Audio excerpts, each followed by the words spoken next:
Hey guys, in this video I'm just going to show you how you can learn anything by ear, any jazz line, and learn jazz vocabulary by ear, and fast, so that you can internalize your ear, increase your ear. And this doesn't just work for jazz, it works for any genre of music and gets you more acclimated with the language of music, so that your ears expand, your musicality expands, and indeed you get more ideas of what to play when you're on the drums and how to accompany other musicians, and you're not locked in patterns, you're thinking about music. So let's get started with this Chick Corea example here entitled Rumble, and this is just his solo off of the first part of the song, and we're going to learn how to sing it.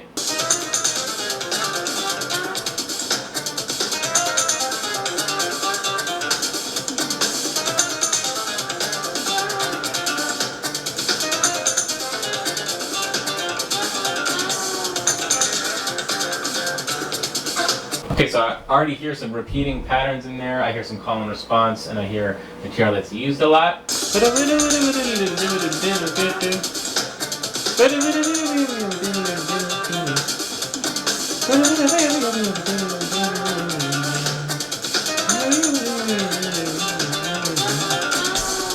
Okay, so I do have that first part together. I don't have the endings in my head. And so the method I'm going to use is just repetition. I'm going to sing along with the recording a lot. And I know that I have that first part of the melody, and I'm just going to sing and get those endings in my ear and see how that goes.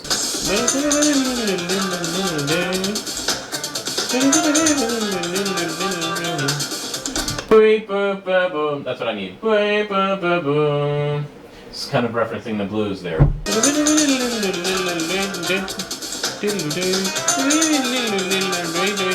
have the second one, but not the first. So there's first ending to the line, second ending to the line, and third ending to the line. Now we're getting to musical analysis, right? Repeated material first ending, repeated material second ending, repeated material third ending. This is all stuff you can use in your drum solos.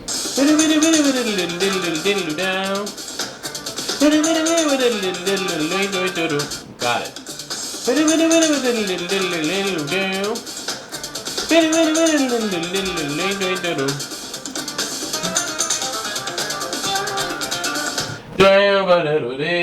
That's the third ending. So now let's integrate that in the first and second ending and practice that.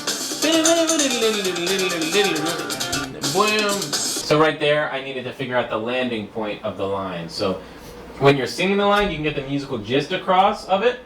Since we're not players, we're singing it to communicate the musical idea. So you can get the musical gist across by following the general shape of the line. You don't need to be a vocal technician, but we're following the general shape of the line and then finding the landing point. If you cover those two things, you'll be able to communicate and sing along with the solo and stay on track. Okay?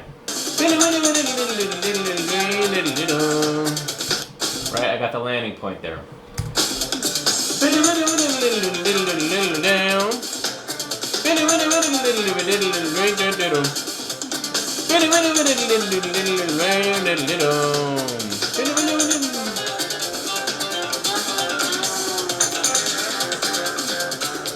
Okay, so that's a bit more of an involved ending. So I might have to practice that in two parts, get that second part of that fourth ending there, and then combine it with that first part that we've already been singing for the first, second, and third endings to that musical motif. So here I'm utilizing repetition just to get my brain used to that line, and it's going over and over and over again, and I'm letting my mind, I'm letting my ears, letting my subconscious processing system just fill it out, letting it happen naturally through repetition rather than overthinking and getting lost the forest through the trees, just getting the shape of the line, getting it in my ears.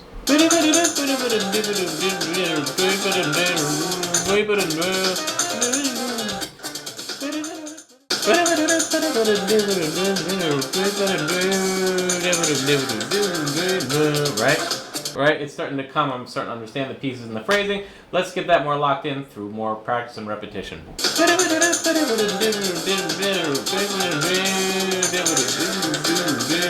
Okay, it's getting pretty good. Time to move on and combine both sections that we've practiced so far. So that very long fourth ending and then the first, second, and third ending with that musical motif. Let's see how that comes together.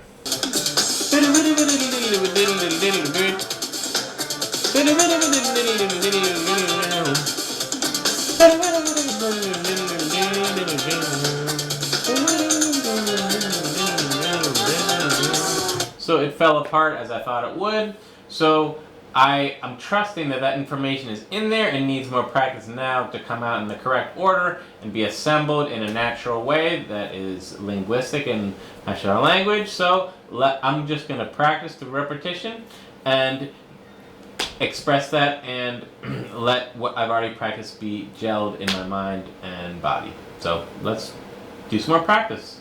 So I'm starting to get them together, but it's appearing that now that I've memorized the first 3 endings, now that 4th ending is starting to slip again. So now I'm going to return back and refresh that, and then go back to trying to combine everything together.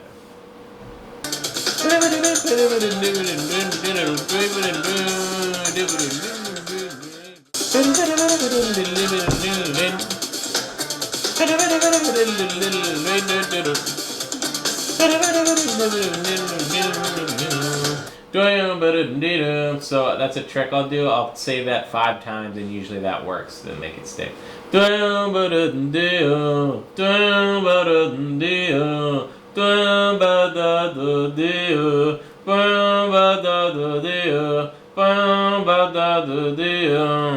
Getting very close. Let's see if I can get it really ingrained to the point where I don't have to really focus on it, and I could scroll Facebook or look around or not have to be a lot of brain power to be able to sing along with that.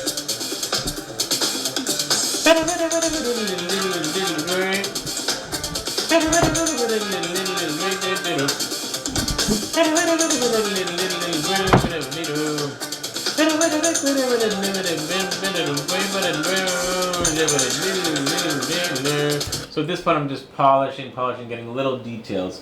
And so it's pretty good there. I can keep practicing this. And then next thing I'm going to want to do is going to be follow up tomorrow. And it's going to take about 1/4 the amount of time to relearn this. Typically, you'll forget it overnight, kind of, and then it just takes a couple minutes to refresh. Once you refresh, maybe you need to refresh another day, but after that it usually just stays in your head and you can just access it very, very easily and it becomes a part of you. So I hope you enjoyed this lesson on learning vocabulary, and I hope you found it useful and that it can enhance and give you ideas on drums. I'm going to do lessons down the line how to apply these lines, these jazz lines, to the drums themselves using the 3 expression fundamentals that I teach through music such as this. So I hope you guys...